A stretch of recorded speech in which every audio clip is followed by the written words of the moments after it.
Hello guys, good morning. At ngayon dito kami ngayon guys, kasalukuyan na naglalakad at papunta na kami ngayon sa CC5 Street, Barangay Citrus. At kami po ay magko-community service at kasama po namin ng aming mga opisyal ng chapter CC5 community. Ayan, pakaway-kaway pa si Master. At ako po ay mag-uumpisa magko-community. At proceeding na kami ngayon guys. At may kasama na kami may dala kaming mga gamit, daspan, walis tingting at sako para kami maglilinis dun sa lugar. At para gumanda naman yung lugar doon. At ngayon guys ay punta pa lang. Abangan nyo lang kami mamaya sa aming paglilinis. At kami ay magpapapawis para gumanang pakiramdam namin. Ayun mga tol, salute. Uy, ikot pa kami doon, oh. Dapat namilig ka tayo.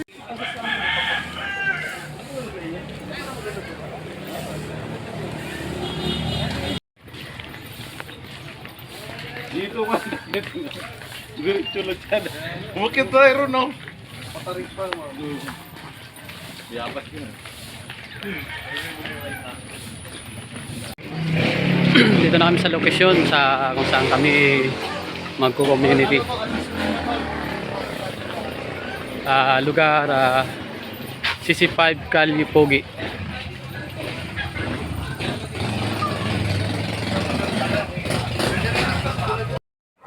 At dito na nga guys, dumating na kami sa lugar kung saan kami maglilinis at kami mag-uumpisa na. Tuka-tuka kami doon sa kanal, sa mga damo, sa mga plastic na basura kung saan nakakalat. Ito'y nililinis namin, dinadampot namin guys. At ito na yung mga tol natin, no? At ako ang silbing tagakuha ng mga video sa kanila para makikita nyo naman kung paano kami kumilos sa pag-community namin sa lugar na kung saan ay maraming basura, mga kalat. Kaya kami po ay handang maglilinis. Pero tuwing ano lang to guys, ginagawa lang namin to tuwing linggo. Dahil yung iba kasi may mga kanya-kanyang trabaho at may mga pasok. Kaya kami ay nagko-community, ginagawa namin tuwing linggo lang.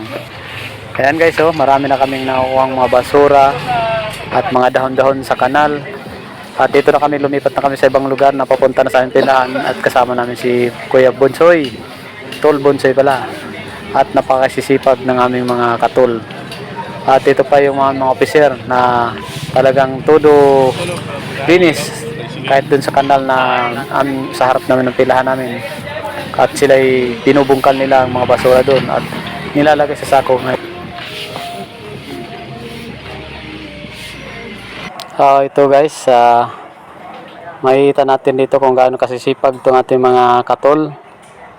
At binubungkal nila yung drainage na nababarahan ng mga basura, mga dahon-dahon o anumang mga kahoy-kahoy nakaharang doon sa basura.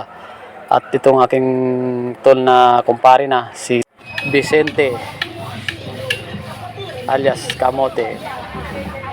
Yan, yung mga kasama ko.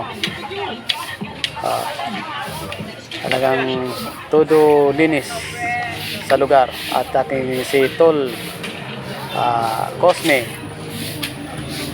Ayan guys, kinakayas yung mga basura. At saka si Tol Tommy Lagunsat, shoutout sa'yo. Ito si Tol Yobi.